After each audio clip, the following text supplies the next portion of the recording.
pessoal, tudo bem com vocês? Eu me chamo Gabriela Freitas, eu sou estudante de Psicologia do nono semestre e a finalidade de ter criado esse canal é para conversarmos sobre psicologia e sobre livros em geral.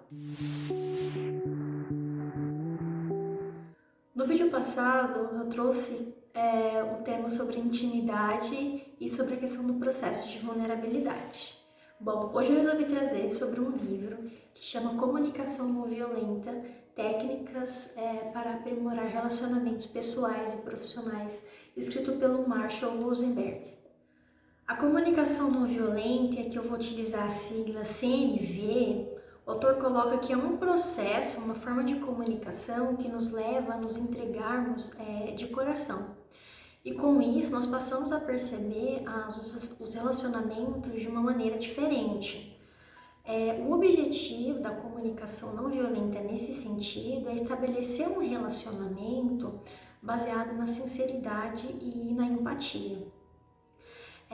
No livro, o autor coloca 4 passos, 4 aspectos fundamentais para a construção de um processo de comunicação não violenta. Eu vou falar os 4 aspectos e depois eu vou explicar sobre cada um deles. O primeiro aspecto, ou o primeiro passo, está relacionado à questão da observação. O segundo, a respeito das questões dos sentimentos. O terceiro, a questão de necessidades. E o quarto e último, a questão de pedidos. O primeiro passo da comunicação não violenta é a questão da observação. E o que isso quer dizer? Significa observar o que está acontecendo no momento presente. E é fundamental separarmos a questão da observação e a questão da avaliação, pois nem tudo o que avaliamos corresponde de fato com como que a realidade se apresenta diante de nós. E é comum, às vezes, observarmos uma situação e fazermos interpretações a respeito dela. Tem uma citação no livro, na página 51, ela é um pouco extensa, mas eu vou ler apenas um trecho para vocês, que eu acho essa citação fantástica. Na página 51, o autor coloca: nunca vi um homem preguiçoso, já vi um homem que nunca corria enquanto eu observava. E já vi um homem que às vezes dormia entre o almoço e o jantar, e ficava em casa em dia de chuva, mas ele não era preguiçoso. Antes que você me chame de louca, pense, ele era preguiçoso ou apenas fazia coisas que rotulamos de preguiçosas? Essa citação nos mostra que, às vezes, diante de uma situação X, nós colocamos interpretações que nem sempre são corretas diante daquela situação. Por exemplo, imagine uma criança que esteja comendo um chocolate na cama e a mãe ou alguém que veio falar: você é porca ou alguma coisa assim. Mas imagine se apenas observássemos a situação dizendo: a criança está comendo chocolate em cima da cama e pronto. Essa é a situação conforme ela se apresenta diante de nós. E não quer dizer que a criança ela seja porca ou desleixada ou alguma coisa do tipo. Também não quer dizer que o homem aqui, que fica em casa em dia de chuva, significa que ele é preguiçoso. Ele apenas ficou em casa pois estava chovendo. O segundo passo no processo na CNV diz respeito às questões dos sentimentos. E o que isso quer dizer?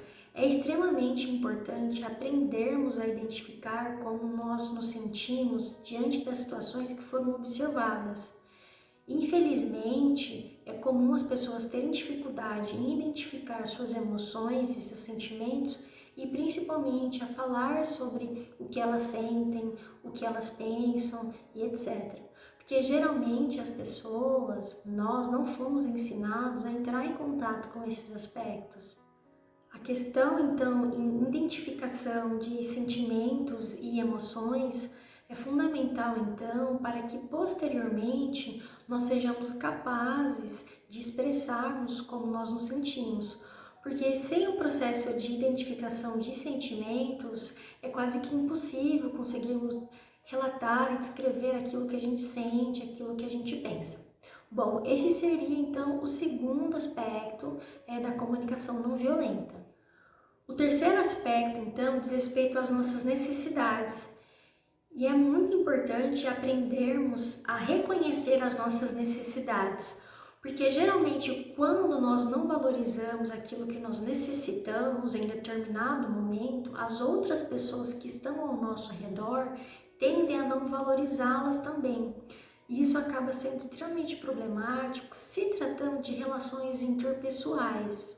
No livro, o autor traz diversas reflexões a respeito desse terceiro passo. E tem uma citação na página 84 que eu vou ler rapidamente aqui para vocês, que diz o seguinte: infelizmente, a maioria de nós nunca foi ensinada a pensar em termos de necessidades.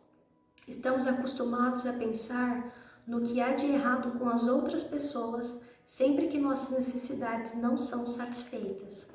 Então, esse terceiro passo diz respeito a identificar aquilo que nós precisamos e conseguir fazer pedidos específicos para as outras pessoas. E a questão principal desse terceiro passo que o autor coloca no livro é se perguntar o que eu preciso nesse exato momento.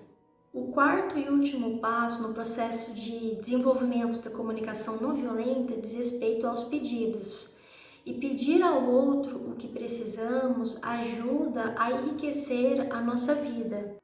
E o que isso quer dizer? Quanto mais claros formos ao fazer um pedido, mais específicos quando solicitamos alguma coisa para outra pessoa, mais provável será que as nossas necessidades, os nossos pedidos sejam atendidos. Então, é extremamente importante aprendermos a fazer pedidos claros e específicos aquilo que a gente precisa e o que a gente quer.